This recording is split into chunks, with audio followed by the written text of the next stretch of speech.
Well, welcome everybody to the Southeast Florida Tourism Summit, and it's so great to see we had an even 300, and the numbers are climbing. So it's such a great outcome that we have. Really looking forward to some great conversation today with our CVB leadership that we have, and just proud to be part of this event. And first, I would like to just make sure that you all have the opportunity to see the presentation that we have. So you have some arrows where you can create a full screen actually for yourself in order to see this so that you can actually up the screen. If you have it a little bit smaller, you can actually still see your chat room and you can see the cameras that are out there. Our hashtags that we recommend as you are hopefully promoting this particular summit is SFBC for South Florida Business Council, or hashtag SFBC Tourism Embassy, or the hashtag SE Florida Tourism Summit. So please use those hashtags, much appreciated. But first and foremost, I would like to invite the chairman of the South Florida Business Council. Joseph Chase is a shareholder and business and corporate attorney with Gunster Law. This year, Joseph is actually our chairman and representing Broward in Miami, and he's actually dialing in from Palm Beach, from our other area. We are a tri-county partnership of business leaders committed to attacking the region's most critical issues. I would like to just offer a warm welcome to Joseph Chase. And Joseph, you got the mic. Go for it. Great. Thank you, Heiko. Good afternoon, everyone.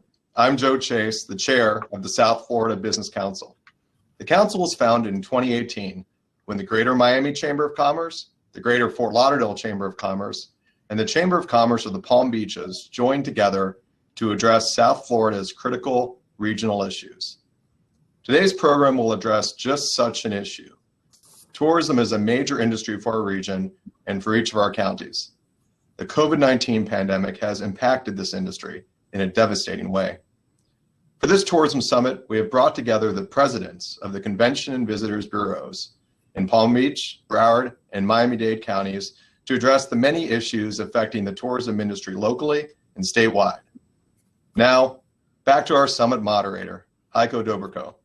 Heiko is the Executive Vice President of the Las Olas Company and the General Manager of the beautiful Riverside Hotel. He is a past chair of the Greater Fort Lauderdale Chamber of Commerce and a founding member of the South Florida Business Council. And I've really got to say, Heiko, you have been there with us from the start and have put so much time and energy and effort into what we've accomplished so far and what we're building. So I really appreciate it. Hi, Joseph, thank you so much for your leadership. And truly, how can we not get excited when we're looking at a $312 billion GDP for our region? And, we need to have a very strong voice for our industry. So thank you for your leadership. Thank you. And I wish you much success during your year as a chair. Thank you so much. Thank you. Folks, an event like this cannot happen without the help of some very key people. First of all, I would like to introduce you to the Tourism Embassy Board of the South Florida Business Council. You have 9 representatives really representing our 3 regions. Well, our wonderful Kate Farmer from Margaritaville is representing Broward County, and Andreas Ianu with our Orchestra Hotels and Resort, and I'm this year's chair of the Tourism Embassy. When we go north, we're looking at our 2023 chair actually for the embassy, Ron Wachowski, who is an area general manager for Dimension Development, Tim Nardi at the beautiful Old Palm Beach Resort, and then of course Cecilia Hulanet, who is over at the Chesterfield. Needless to say, right down in Miami, we have great representation as well, where we have our chair, our wonderful, Olga Ramudo. I always want to say Ramundo, but Olga Ramudo, who is our chair. And then, of course, we have Matthias Kamara at the Biltmore, and then Raj Singh at the Seaview. So I really appreciate the Tourism Embassy Board for really helping out and making it happen. Now, the sponsorship is also equally important. I cannot say enough for the Greater Miami Chamber of Commerce, the Greater Fort Lauderdale Chamber of Commerce, and the Chamber of Commerce of the Palm Beaches for their generosity, for their sponsorship of this event. But I'm more so proud when you just take a look at all the partnering organizations that really joined this particular event. Take a look at all of our technical colleges that joined. Take a look at Broward College and Miami-Dade, FAU and FIU that have fantastic hospitality programs. And then look at all the different associations that joined this, from the Florida Restaurant Lodging Association, the Greater Miami Beaches Hotel Association, and then organizations like NACE, HSMAI, and of course we have all 3 airports and 3 ports that joined us, and of course our 3 CVBs. I am just so pleased about this. But allow me to bring on now our panelists. And you know what? We had kind of a little fun with our 3 panelists. So Mike, if you could just bring them up, and I just want to just introduce them. So, you know, we have a little bit of a problem because our own Stacy Ritter, AKA JLo, is going to be actually represented by Ed Simon today. I believe that Stacy is still at the Broward County Commission testifying right now, and as soon as she is done with her testimony, she is going to come in.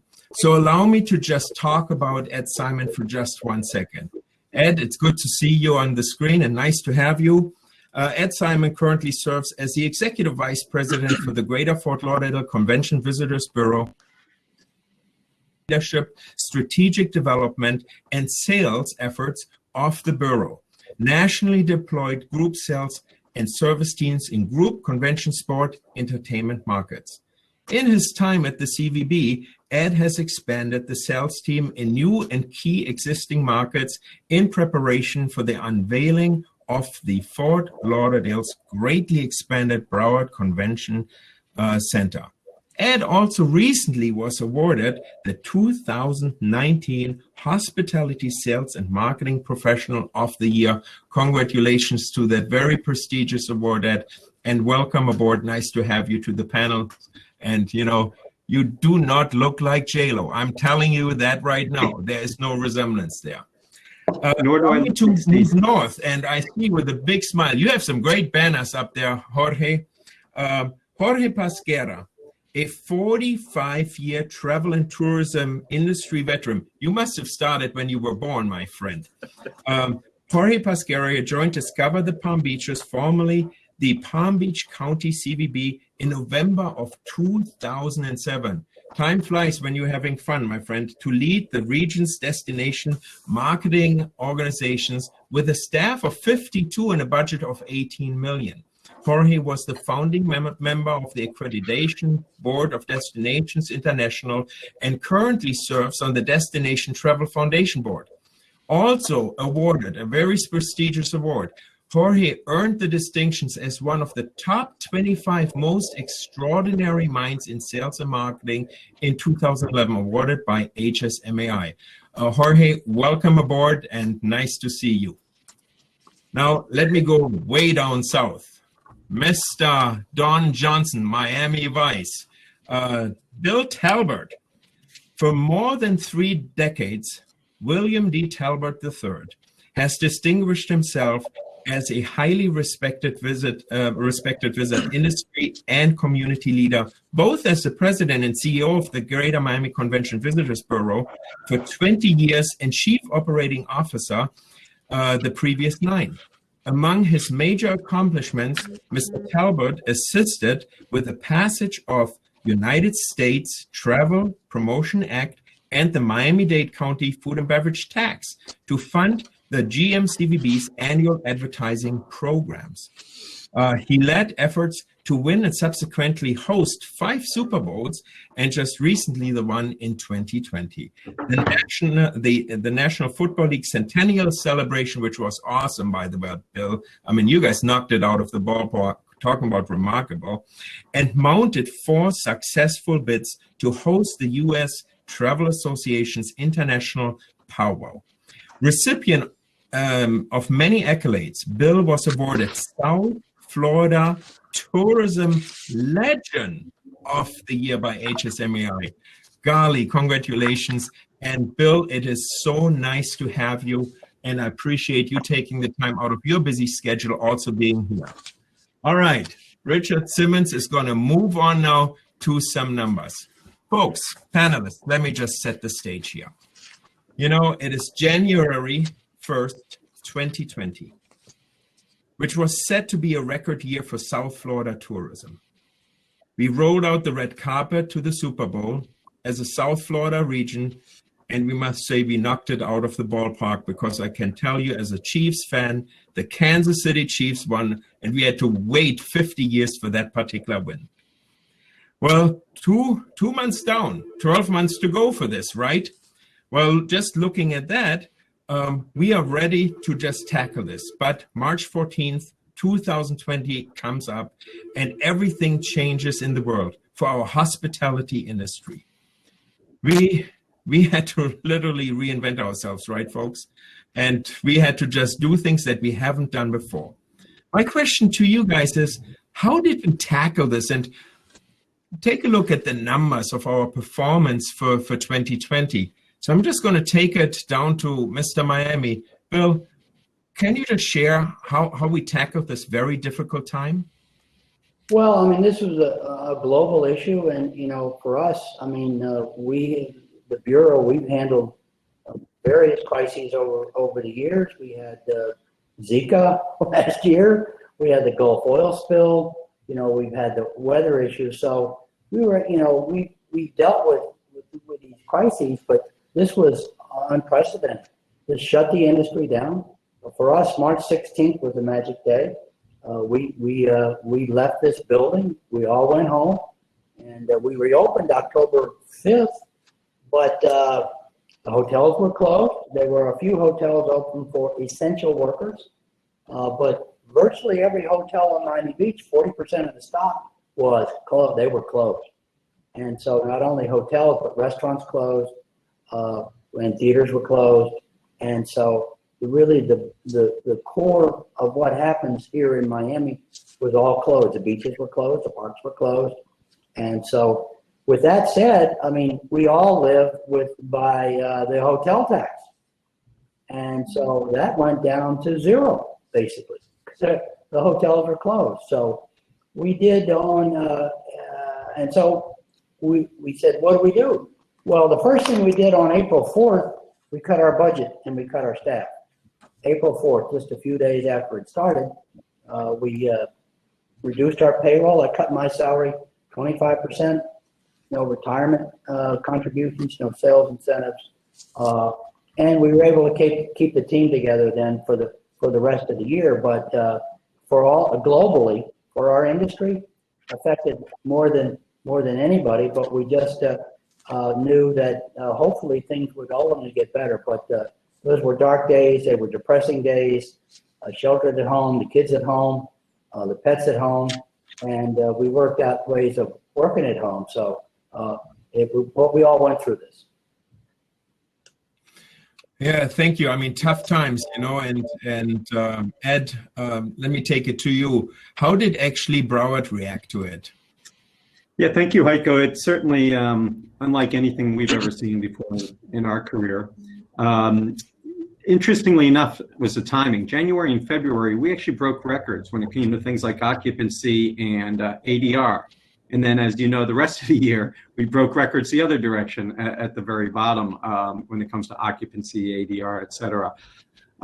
Much like Bill, or similar to Bill, we too had some staff reductions. We were able to hold on a little longer and our reductions were smaller, but we did freeze a lot of open vacancies we had at the time.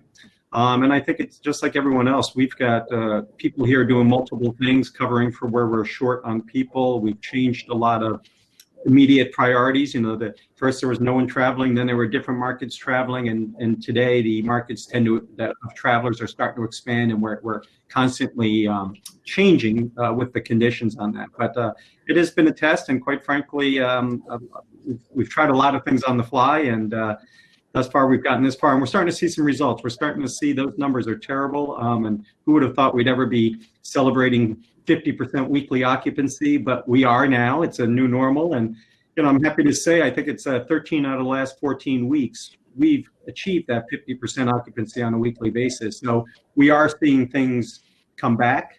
We believe that we weathered the hardest part. We certainly can go every which way, but we're starting to see ourselves on the other side of the tunnel, I hope. Wow. Thanks for all that information. Jorge, how did you tackle it up in Palm Beach? Well, pretty much the same as Bill and Ed have mentioned down there. It's not a pretty picture, no matter how you look at it. I think from your Hotel and Lodging Association report, a drop of 85% in RevPAR during the month of April. I mean, these are numbers that nobody could have imagined. To some extent, we did the emergency meetings to figure out what we're going to be doing. The good news, I guess, is that at the end of the day, the reduction in revenues was not as dramatic as we had anticipated. And ADR for us, particularly the resorts, held up pretty solidly during the summertime, which was very helpful. And the shared economy accommodations, Airbnb and so forth, made a significant contribution. So we're happy about that. But we should count our blessings to some extent, because, destinations like ours that have a significant leisure appeal are doing a heck of a lot better than those that are totally dependent on the meetings market. I think we can all agree. We have seen some bad downturns. We have never seen anything like this. And these numbers are just staggering. When you look at the demand decrease that we had, this was just incredible. And what mostly hurt was when we're taking a look at our employment numbers, right? Take a look at these stats that we have there. For us in our industry, our employees are probably the most important investment line that we have. And when you look at the job losses that we had from December 19 to December 20, these were just some staggering numbers. What are you doing to help in this particular area to create some jobs again? And, are we going to see that many jobs coming back? Let me just turn it over to Ed. Ed, what do you think? Well, we're going to see them come back. We are starting to see some hiring, but it's a long way to go. I think last time we looked, and Greater Fort Lauderdale had the third largest job loss in the state of Florida, and it was all driven by our industry, something like 200,000 jobs nationwide. So it's going to take us a while to get back. But we are starting to see, our job now is to get the hotels, get our community, build the perception of safety, that we're ready, we're open, and we can do it safely, and find those travelers out there that are willing to travel already. Eventually there'll be more, but the best way to get these jobs back is particularly groups, particularly working with our partners around the country on a national level to get corporations to start business travel again, and target the larger drive-in market, no longer just parts of Florida, but drive-in, including Georgia, including Tennessee, areas like that as well, and try to piece it all together. So I do think we'll get to the day we'll get a lot of the jobs back. I like to think it'll come relatively rapidly after the vaccine's fully rolled out, but it's a tough chore ahead of us. Jorge, what do you see in that area? Well, the numbers are just staggering, and this is the most painful part of it all. When we see wonderful people who've been in their jobs for a long time have to be out in the street and go into food banks and that sort of stuff. But our total leisure and hospitality employment is about 100,000, and in April we saw a 49% drop, almost 50%. So that's a lot of jobs. Now, as Ed mentioned, we've been working our way back from that, and the impact has been lessened to some extent over the last several months. And the accommodations part is where we have seen the least recovery. But you got to take into account that our largest hotel, which is the Boca Raton Resort and Club, is currently going through a major renovation, and only 200 and some out of the 1,100 rooms are open right now. So that's about a 1,500 person impact on that number. We're seeing a lot of activity on the restaurant side because of the open approach to that we have with, of course, the masking and the other regulations or directives from the county. But these are challenging times for our staff for sure. Yeah, thanks, Jorge and Bill. I remember the headline. I think it was the Fontainebleau, 1,800 team members being laid off. That's just heartbreaking. When I look at the numbers that we have down in Miami, this is tough times, right? So what do you see in the area of? What I've done is I've taken the rear view mirror off of my car.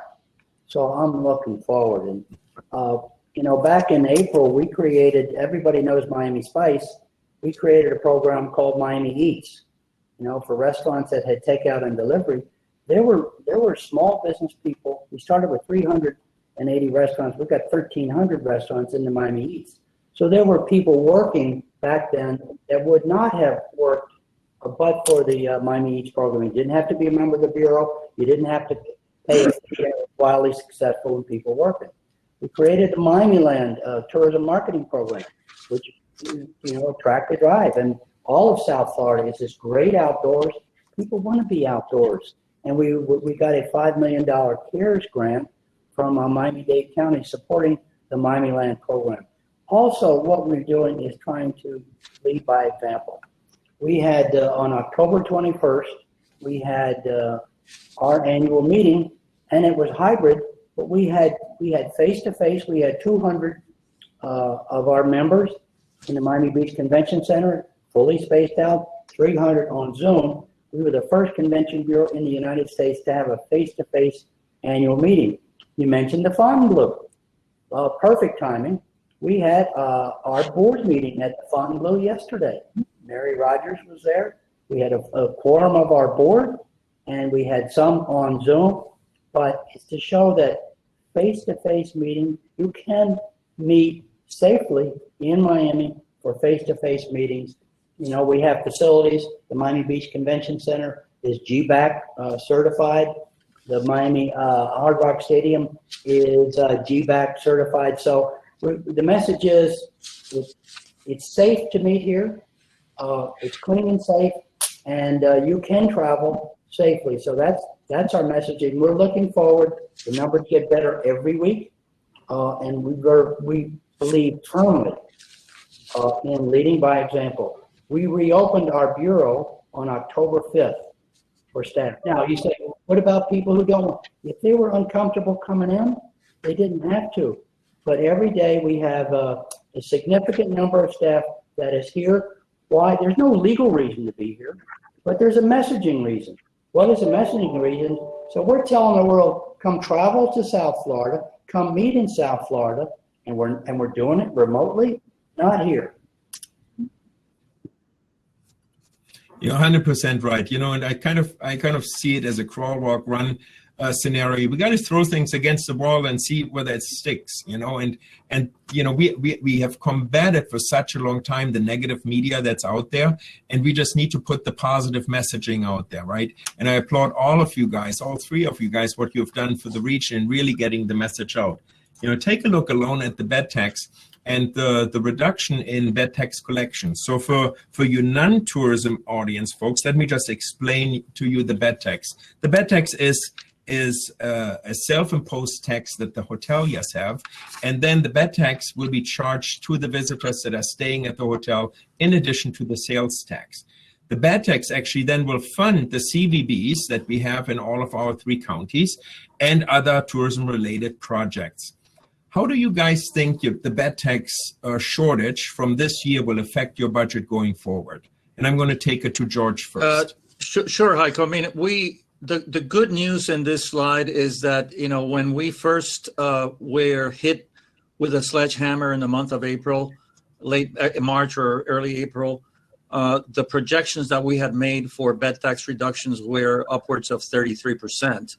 And we ended the year at 20%. And that a lot of that has to do with the fact that, the fiscal year is October 1 to September 30th. So the first 5.5 months were extraordinary. We were on the track to have another record year. And, that helped a lot. But I have to also say that the rate that the resorts were able to command during the summertime was a big factor in us holding up in some way. I think the pivot that we made immediately from hard sales and marketing to a safe and health message to becoming a trusted source of information on all matters related to the pandemic and how it affects the hospitality industry was also helpful, because the message to the public was we are a trusted source of information, and what we're telling you is correct, and the truth matters here. And so we are doing everything possible after the lockdowns were lifted to provide a safe environment. And since Bill mentioned GBAC, I don't have many opportunities to upend my good friend Bill, but we were the first in the state of Florida to implement GBAC accreditation at our airport, the convention center, and the headquarter hotel, all together. And we have many of the hotels already accredited, as well as several culture institutions. So we're very proud of the destination-wide approach we've done for GBAC accreditation. Well, we definitely want to applaud you, and I'm going to throw it right back at Bill. Bill, how about you? How is this going to affect your business plan going forward? We're focusing a lot on the Miami Land program. If you go to look at miamiland.com, that spot is probably one of the best things, and Rolando's on the call here, one of the best things we've ever done. People want the outdoors. It's safe. You're still going to stay in the hotels, and while the hotel tax collections are down, we've supplemented it once again with a $5 million CARES grant from the county because of the work of a lot of people on this call. 501c6s, which are bureaus and chambers, are eligible in this CARES 2, and we're lined up for CARES 2 money, and there'll be a CARES 3. So we're supplementing. It doesn't fill the gap, but we're supplementing the reduction in hotel and, for us, food and beverage restaurant taxes with other sources. But also whatever we have will sell. Whatever will. And what we did on October 1st, I laid off 19 staff members, 250 years of experience. Very painful, but very necessary. So you get whatever money we got, we'll go sell with it. We all do that. Yeah. Ed, turning it over to you. Talk a little bit about your strategic plan. Yeah, much like Bill says, is spending what you have wisely, right? And also, I'll go back to like Jorge said, we're lucky that that's only down 30%. I mean, we had months where we were down over 60% year over year. And like Jorge, we were able to come into the year with 2 of our fiscal quarters behind us that were phenomenal. So we had a cushion there. But just like everyone else, we right away started saving what we could. It's no secret, face-to-face events were replaced with virtual events, and therefore $100,000 expenses became $4,000 expenses, $200 expenses. So we've done a good job of stockpiling that. We've had to make staff cuts, not as extreme as down in Miami, thankfully. But we going forward, we've just been really strategic, really technical in where we're spending the money we do have, and make sure, in good times, we were doing a lot of great things for a lot of components of the hospitality industry, and we expect to get back there again. But it all starts with the TDT. That I'm not sure about my colleagues, but that is the only way we get money. So to us, the TDT, which starts with heads and beds, creates everything else. So we've really had to get strategic. We table some items that perhaps weren't TDT drivers, table some items that felt great, that were well received by the community, but at this moment, we won't survive otherwise. So we've just had to get a lot smarter with the money we have. And the way it looks now, we'll be able to get there without any further staff cuts, and we feel good about that. Thanks, Ed. Let me just turn it over to our airports, right? We are so blessed in our region to have 3 international airports. You know, what other region can really talk about this? I mean, we are really blessed in this. But good Lord, you know, when you take a look how hard our airport industry got hit, I mean, the numbers plummeted, and we are dependent on that. You know, what have you done actually in order to work with our airport directors to gather intelligence and see where maybe customers are coming from? And, you know, there's a significant change year over year that you see on this screen here. But what opportunities are out there in really getting the confidence for folks to travel again? And I'm going to just turn it over to Bill first. This is like a softball question for us. And it's, you know, as we all know, working on air service, it's 5-10 years of. So we had on November 15th, Southwest Airlines, for the first time in our history, launched service from 4 cities. Frontier has expanded service from 27 cities. JetBlue has announced 14 daily flights from 4 destinations. And of course, American Airlines, and I'm looking out my window as the planes fly in and out. So we've had new air service, and you say, how is that happening? They're bullish. They're bullish on Miami. They're bullish on South Florida. Their customers are out there. People want to travel. Travel is in our DNA. And now that the vaccine's out there, thank you, Lord. I'm with you. And I mean, I've been watching the news down in Miami, and all the new air services that you guys having are great. Ed, talk to me a little bit about up here in Broward. Well, as you can see, we're down about 51%. And while that's a huge number, you got to like the trend, right? Every month seems to be a little bit better. This past December, for instance, was 27% better traffic than the month before. So we do feel like we're heading in the right way. But we went out, our leisure team has really been working hard with the airlines, particularly our hometown airlines, Spirit and JetBlue, to talk about partnerships, to get their agents into the destination. We've held both on the group and the leisure side. We've held about 5 or 6 fam trips during this pandemic time. So we've had agents that work for the JetBlue Vacations and Spirit's version of that here in the market as well. Additionally, you know, like Bill, we're seeing the flights gain. We're seeing more flights come here. That we're fortunate that as they increase service to Miami and to Palm Beach, that we benefit from that as well. So across the board, we too are bullish. We like the way all 3 of these charts are headed, and I think we just got to get a little stronger in our partnerships and help spread the word that we're safe and we're welcoming visitors. Thank you, Ed. I appreciate it. And Jorge, your comments on the airports and the relationship. Absolutely. We have a wonderful relationship with our airports team. You know, again, April of 2020 will be the month that will live in tourism infamy, as they say. And we've all been crawling our way back slowly. But the best news that I've received actually yesterday, our wonderful director of airports, Laura Beebe, said to me that in an email that we're expecting March air capacity to increase 42% in number of seats from the month before, and 37% in number of flights. So that's really good news, with increased service from Chicago particularly, and followed by Philly and Dallas-Fort Worth.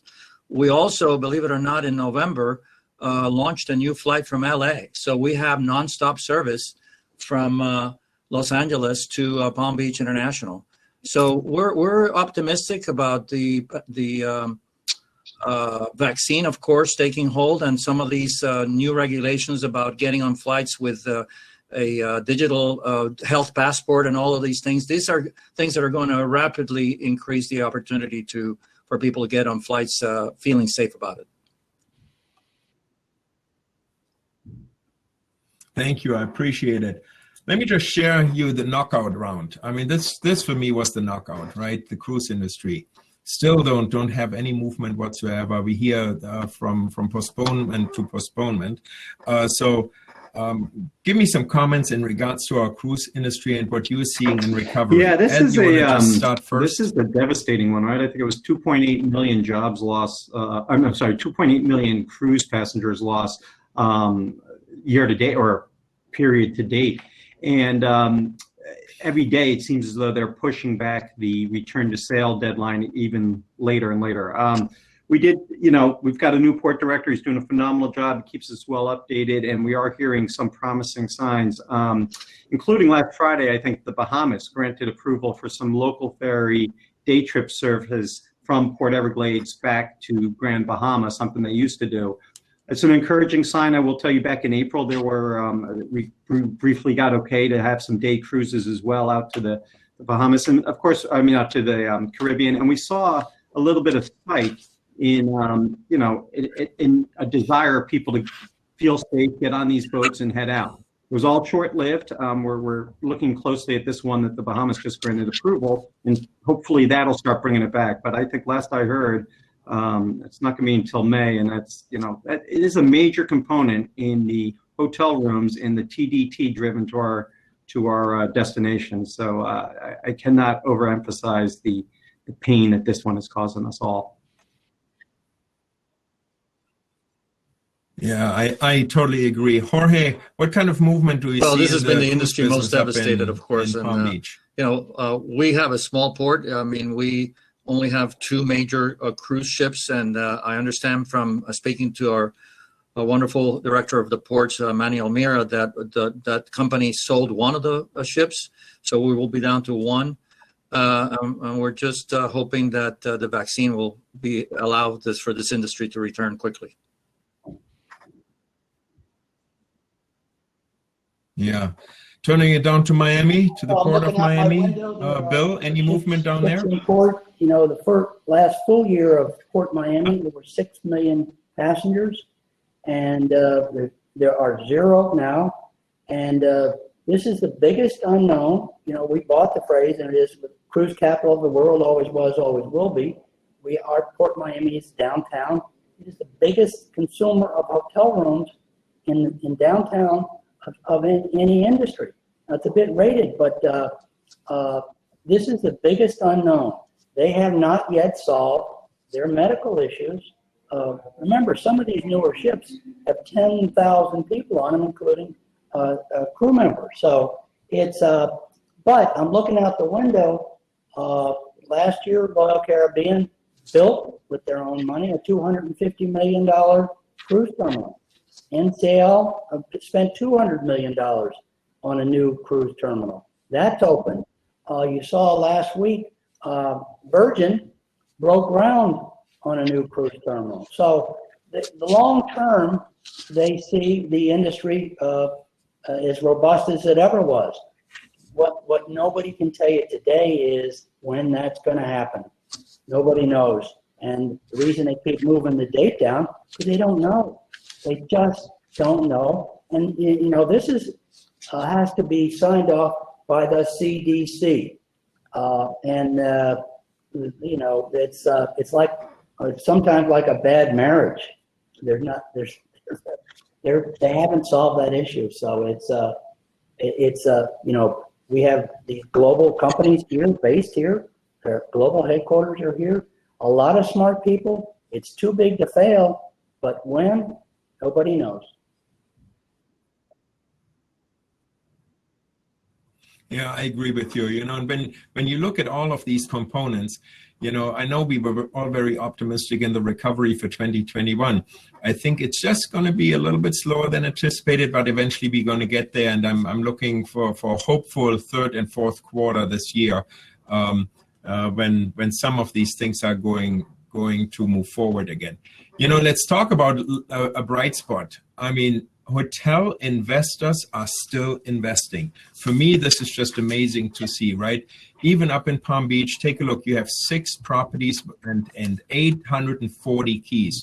What are you hearing from the investors? They still feel optimistic? Absolutely.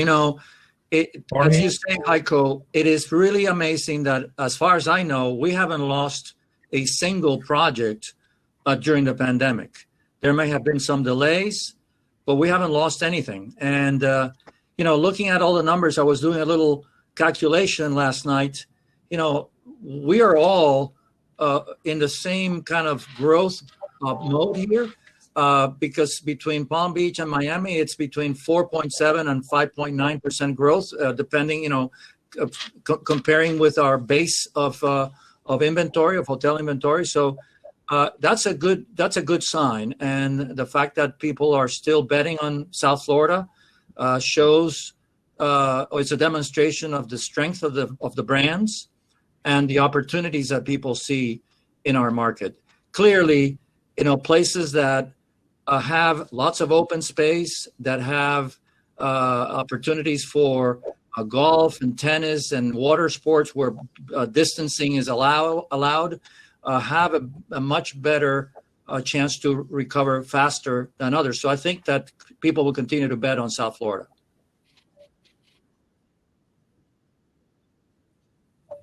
Yeah, I agree with you. And Ed, you must have been busy with some openings just in the last couple of weeks here in Broward County. 15 properties, 1,831 new keys. So yeah, talk Jorge, about that a little bit. And what do you hear from the investors? People are bullish on the future. It's you're right. We had 2 hotels actually open up last month. We had a couple hotels open during the pandemic. In addition to this 15, if you extrapolate this out 2 to 3 years, I think there's over 49 projects in the pipeline for hotels. So clearly, the investors believe this is a market that will come back. This is a market that will continue to grow into the future. And those are some bright spots and things that we're banking on a lot. I will say also the construction of our headquarters hotel, albeit still not out until 2024, 3 years from now. That project continues. So I think overall, most of us are very optimistic about the future.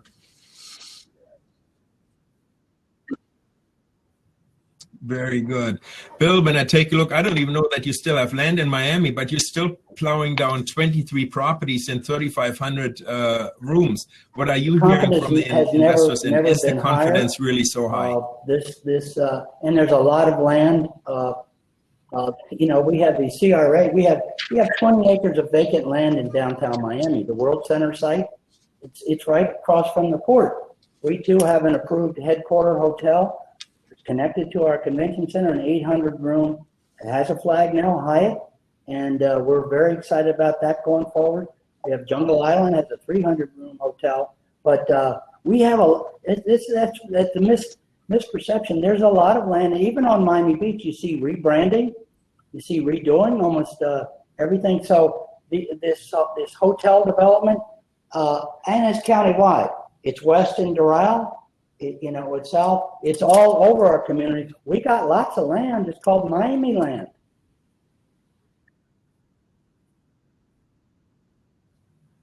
Yeah, I agree.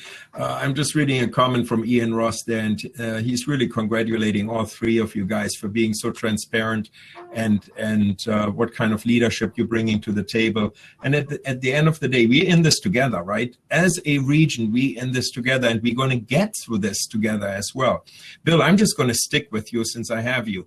Let's look for the next 30 minutes really on the bright side and the direction that we're gonna go and look at the focus. What do you think are some of the long-term effects this pandemic will have on tourism and beyond? We've been so beat up.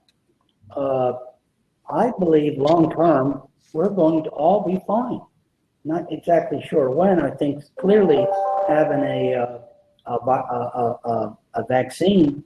If a year ago in March or April, if somebody says we're going to have a vaccine before the end of the calendar year and in people's arms, nobody would have taken that bet.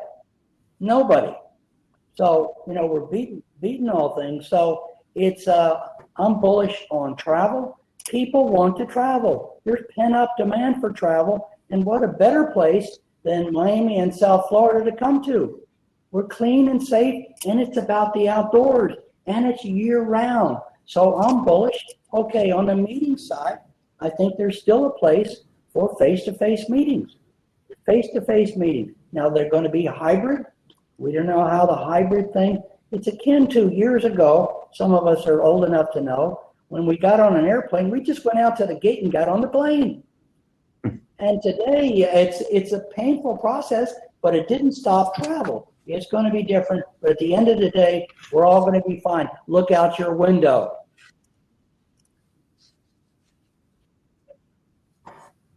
Yeah, very true. Ed, what are your comments on this one? What do you think are the long-term effects that the pandemic have for us? I'm not so sure there's a huge effect long-term. I think there'll be remnants. Like we will probably see sanitizer outside meeting rooms for the rest of our lives. Hotels that have invested in the electrostatic wands will continue to use them. People might be a little more concerned about being in a crowded elevator in a crowded room. But I think in the end, once people are vaccinated, Bill's right. People want to travel. This proved it. People wanted to travel. People want to be face-to-face.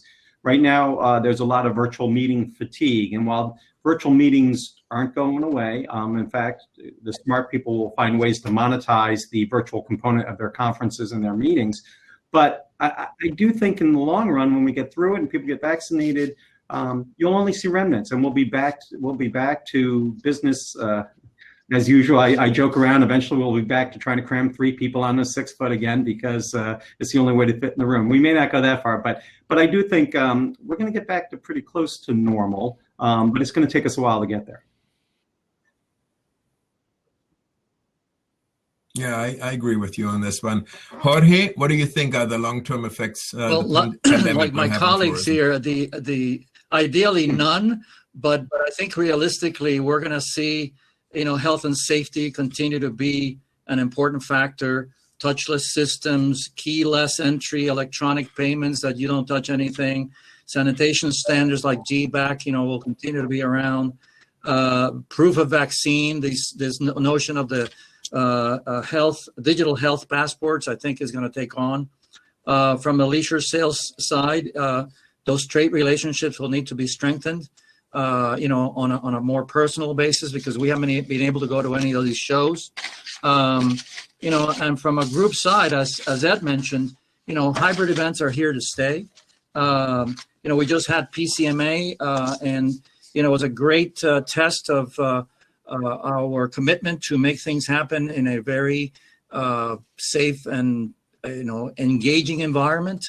I thought it was a great success here, and I think in Broward, and the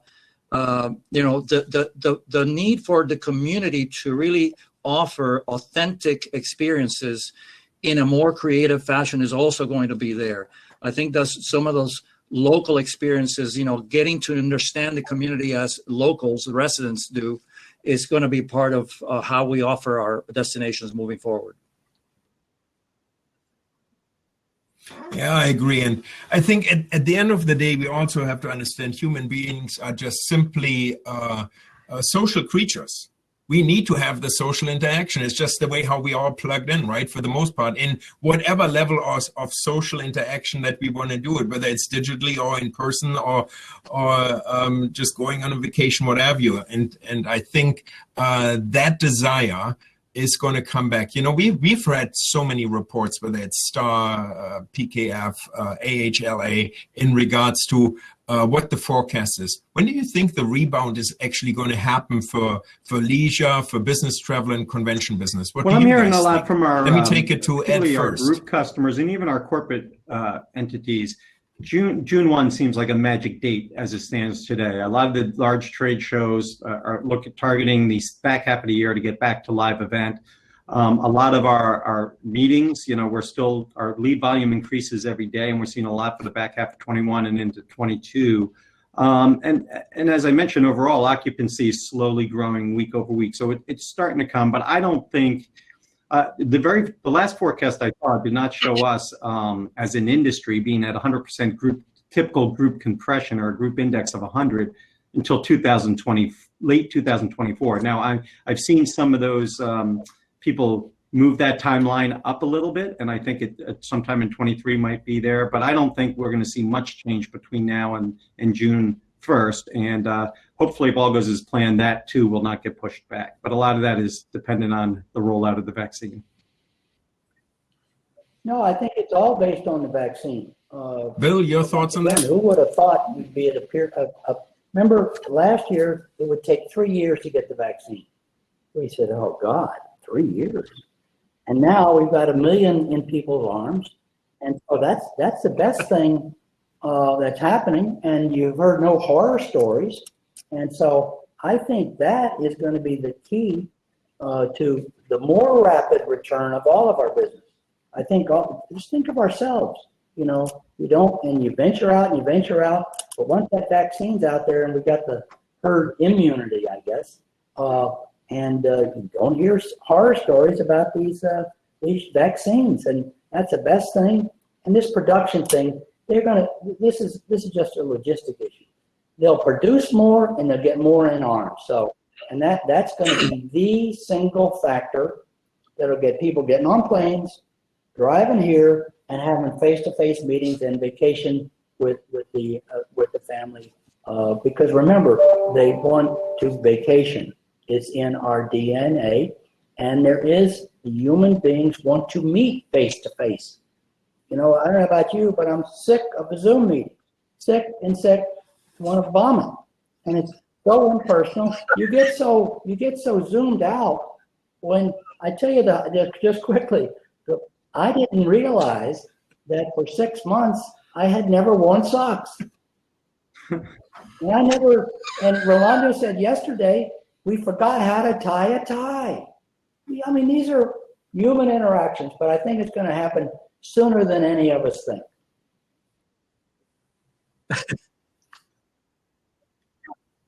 Well, apparently we're going to the comedy part of the show right now. Jorge, I'm going to turn it over to you. Are you wearing socks, and when do you think? Well, we were joking before. You know, I finally had to shave for this event, and Bill shed his pajamas. So, you know, it's been an evolution. But I think what I want to add to this conversation is I think we've all realized the importance of the groups and meetings market. I know the compression that it creates, the opportunities that it has to create yield and better pricing strategies for our properties. So I've divided the 21 year into two halves. The first half, which is January through June, you know, it's a cautiously optimistic, perhaps a little more cautious than optimistic, because you know, this is the sad part of what the pandemic dynamics are, and it is that the peak of the pandemic is going to coincide with the peak of our season, and that's not a good thing. So, you know, we're going to have to work through this. Hopefully, as my colleagues have said, the vaccine rollout will be more efficient now, and we will see us coming out of this quicker than some people had anticipated before. But you know, the second half, you know, July through December, hopefully driving will lead to flying again during the second and third quarters. Some international markets may open up. We see that Visit Florida continues to have an outreach to certain international markets. They have not stopped doing that, thank God, in the UK, Mexico, and other places. And then I think the gradual return of the group business, you know, first with small regional events, and then in the last quarter of this calendar year with larger events, that's when we will all feel a lot better about the future. Yeah, I couldn't agree with you more. You know, Jorge, earlier on, and I'm going to stay with you for just 1 second, you kind of mentioned technology. And I'm seeing this through a lot of ads that are being posted, and you get a lot of these email blasts on new technology out there. Do you guys see a lot of new technology being developed for the tourism industry? I think that help us? I think, as I mentioned before, there's a whole cottage industry out there now being created about touchless systems. You know, you can't touch handrails and check-in counters and the doorknobs and, you know, the faucets and everything. So I think we're going to see a lot more of that. Things like bandwidth for our convention centers, so that we can host these hybrid events effectively without any delay or people getting stuck or frozen. The arrival of studios in convention centers and green walls, so that all sorts of special broadcast capabilities can be made. It's all over the place. I think technology will be a key part of us moving forward. Bill, do you see actually the invention of touchless socks? Oh no! What have I started here? What are you going to see? No, but I agree with Jorge on the look at the entire hotel industry and restaurants too. Technology has changed. Why? So they could actually have customers, and it's for the better. Touchless is really good. We were at the Fontainebleau yesterday for our annual meeting. I walk in, I have to go to a monitor, and I fit, and they test me, and then they put a band on, and that's, remember, we say it, clean and safe, clean and safe. That's the overarching thing. As long as we're clean and safe, these other things can do, and you can safely do it. But this opportunity. A lot of creative people out there. There's stuff we haven't even thought of that people are working on that we're going to say, whoa. I guess we'll see it on Shark Tank first, but the technology and it's, as Jorge said, on the meeting side, you'll probably see tests. You walk up to a convention and you'll take an instant test, and boom, clean and safe.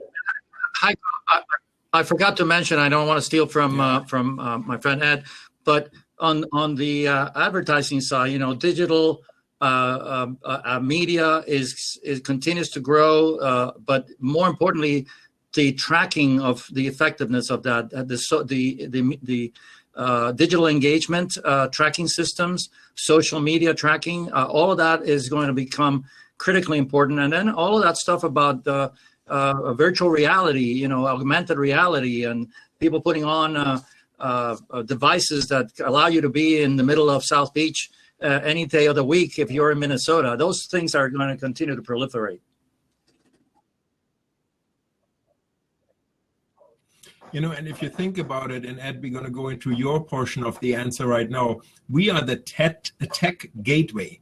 And, more and more companies are leaving California to come to South Florida and bring their technology expertise to us. That's going to create a whole different type of tourism too. My colleagues what are your thoughts on technology? The big points, and I couldn't agree more. Touchless, wider bandwidth are probably the two biggest areas, things with sanitation. I tell you though, all these are ways that we see how it's going to change. I think the people on the other side of the aisle, the customers, the shrewd business event people will find ways to monetize the virtual component. We'll find ways to gain sponsorship dollars through that. And I think there's a whole nother side, like Bill said, there are cottage industries popping up all over the place in technology, these things I don't understand, but somebody's going to constantly find a way to turn that into money. Otherwise, it's going to simply go away. But so while we'll see a lot of changes here, I think the clients themselves are going to be bringing on a lot of changes that we don't see yet.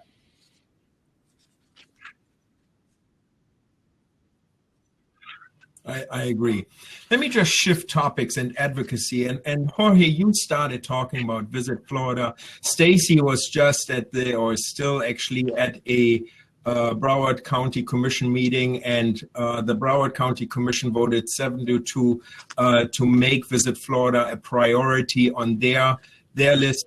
You guys made it also a priority up in Palm Beach, and I know Bill will be working down in Miami to make it a priority for that delegation as well. What are some advocacy issues that you guys going to see locally on a state level or federal that we need to focus on as an industry? From national to local, Jorge? we're going through, of course, a transition in the administration. We need to make sure that Brand USA is here to stay. We need to continue to support U.S. Travel Association in their efforts. They did, I think, a fabulous job keeping us top of mind. We finally got our PPP funding approved, and those two entities are really crucial for the future of our share of the world's market. I think on a state level, of course, we've always been big fans of having a strong state tourism promotion agency. Even when I was in Puerto Rico, I was a big admirer of the things that were happening in Florida, and then I came here to experience some of the wonderful things that they've always done. So we're participating with them, and we also need to protect the use of the bed tax. That is another one of the pillars that we always advocate for, and that is that there's a tendency for bed taxes to be used for things that are not really adding to visitation in our destinations, and that's got to be very carefully evaluated. We need to be strict and rigid that those funds are used for tourism marketing and infrastructure projects that are really contributing to visitation and overnight visits in our destinations. And then, we should continue to support our national associations, the ASAEs, PCMAs, IAEE, and the Incentive Research Foundation and folks like that who've also taken a big hit during this time.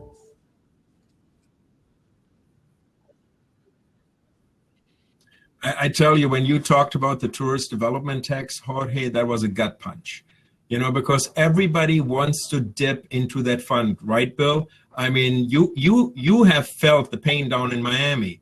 What are some of the advocacy issues that we need to protect for our tourism industry? What do you think, other than what Jorge already talked about? I'm going to say, the more things change, the more they stay the same. I'm talking to you, Bill. Protect the bed tax, protect the bed tax, protect the bed tax. And when you're done with that, protect it again. And that actually morphs over to Visit Florida and Brand USA. They all think this money, is a little petty cash that they can play with. It's the goose that laid the golden egg. So protect the bed tax, protect it.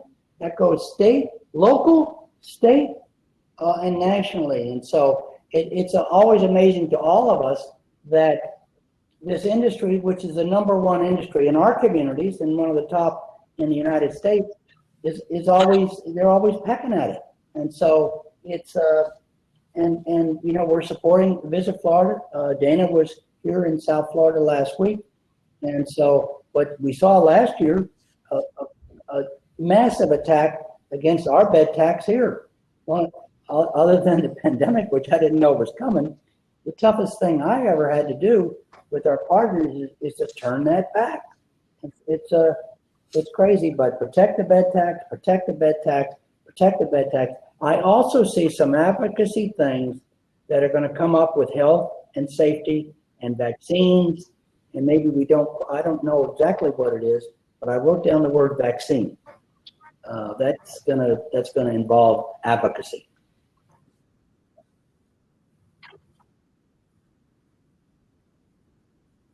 Well, it's clearly currently through the House, we have House Bill 7 and Senate Bill 72 in regards to the COVID-19 liability, so that the business are going to be protected and not going to be hit by frivolous lawsuits.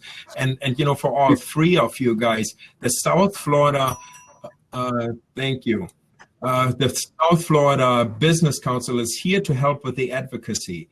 And, we are joined at the hip with you all.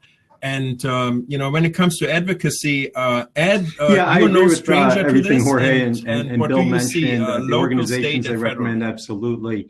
The other one I'd add to it is the Meetings Mean Business Coalition is a national organization, a spinoff from USTA.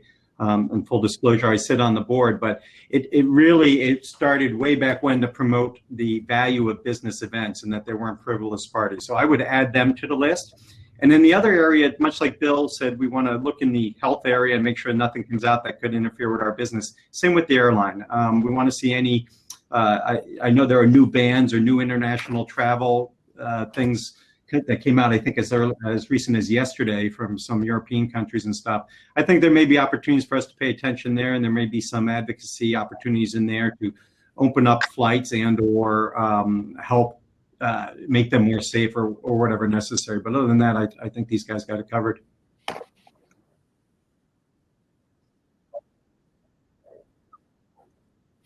You know, and I want to pick up on a comment that Bob Kiesler just threw in there.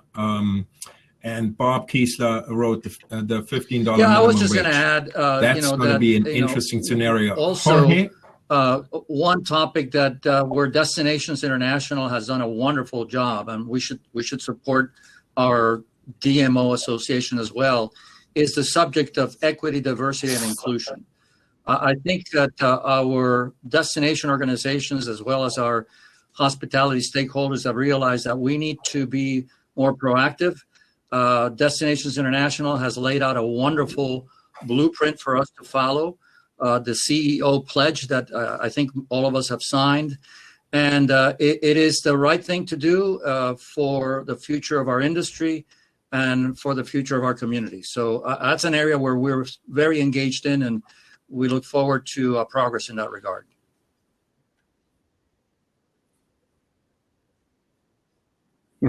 Yeah, important person just made a comment in there. Bill Talbert said, that is a great point, George. And I agree. I 100% agree. I think we living it in South Florida, right? Diversity is our strength. It really is. When you take a look at our labor force that we have, when you look at the international visitors that are coming into our neighborhood, diversity and inclusion is truly our strength that we have. And 100% agree with all of you guys. So I'm in closing for this meeting, I want to give you guys the opportunity to just go ahead and share something exciting from your CVBs. And I'm going to turn it over to Ed. What Perfect is timing. Thank you, Jorge, for setting us up like that. We are in the process of hiring a new senior executive to oversee our multicultural and community affairs. And while we've had a VP in this position, particularly in the multicultural business development aspect, this is a much elevated position. It's a member of our executive committee, senior leadership, and it's a much more expanded role. So that position is open as we speak, and hope to have that person on real soon.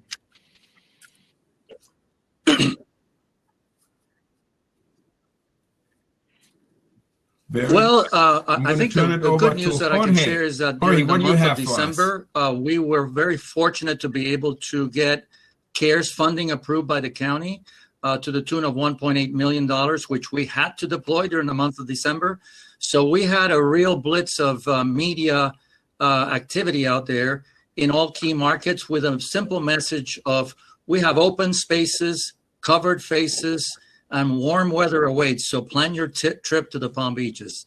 I hope that it brings a couple of points of occupancy and ADR to us. It was time limited because of the federal regulations, but we were able to deploy it all during the month of December, and we're on the verge of launching a new leisure brand campaign that we've been working on all year. That is a pretty fundamental change in how we speak about the Palm Beaches and is anchored on our traditions of hospitality since the 1890s. And maybe if it's okay, I have a 60-second preview of that, of what that looks like, if you want to show that.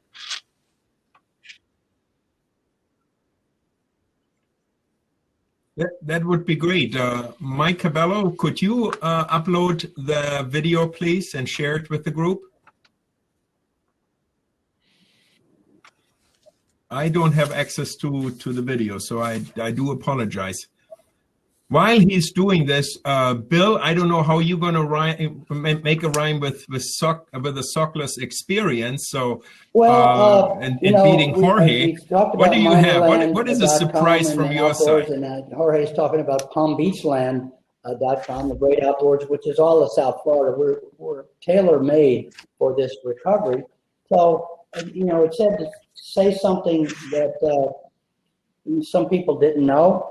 Well, on Friday, Carnival Cruise Lines, the largest cruise line in the world, is breaking ground on their new terminal in Port Miami. It will be their largest terminal in North America. So the industry, cruise industry, critically important to South Florida. But Carnival #1, they've gotten rid of some ships, but you can go online and see that beautiful thing. So we'll be there 9 o'clock on Friday morning for the groundbreaking for Carnival's new cruise terminal in Port Miami. So that most people don't know about that, but that's very exciting news for all of us in South Florida.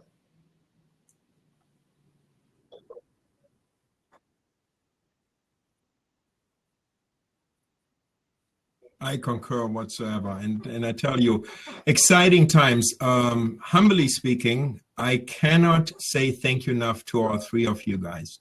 The leadership that we have in our CVBs is just second to none. Your teams should be applauded all the way around. The hard work that they are doing every single day for our industry is just simply amazing. We have some tough times and we are all in this together. I feel also that this pandemic has even brought us more together and working closer together and dealing with this type of adversity. And we have been just known to deal with so much adversity. But my hats off to the three leaders that you guys were here today and sharing your wisdom. The comments that went through the section were just mind-blowing. I'm sure you guys were watching the comments as well and very appreciative in that regard. My big thank you goes also to all our hospitality partners, the 25 organizations that really joined this event. And these are all hospitality-bound organizations. And for the most part, really the students, that joined us today as well. We had several students join us from some of the academies that are out there. And hopefully you learned what leadership in our tourism industry is all about. And we do have a lot of fun going along. I can tell you that our practice session yesterday was all kicks and giggles. I mean, we had a great time. Certainly, I cannot say much more about the South Florida Business Council and the leadership that we have in place and working as a tri-county, as a regional county, and really bringing awareness to our issues. Some of our big issues, as you all know, is the advocacy for mobility and transportation that will help our visitors get from point A and point B. Education quality, affordable workforce housing is important because our labor force needs to have great housing while they're working with us, water management, and of course, our beloved tourism growth. I'm very grateful to the board of the Tourism Embassy. They have been working very diligently on some of the tourist issues that we are tackling. Visit Florida seems to be going in the right direction. The COVID liability seems to be going in the right direction. And then when we just take a look at all the expansion plans and the master plans that we have at the airports, the ports, our convention center expansions that we have in Convention Center Hotel, there is just a lot of excitement out there. Foremost and really a big thank you to Mike and Maureen that have worked with us since November, I think, in putting this program together. I want to really thank Mike Cabello and Maureen Miller for their administrative work. So God bless all of you guys. Thank you for everybody that stayed on this program for such a long time. Let's make tourism the best that it can be. It all starts with a visit, and let's have a great time doing it. Take care. Thank you so much.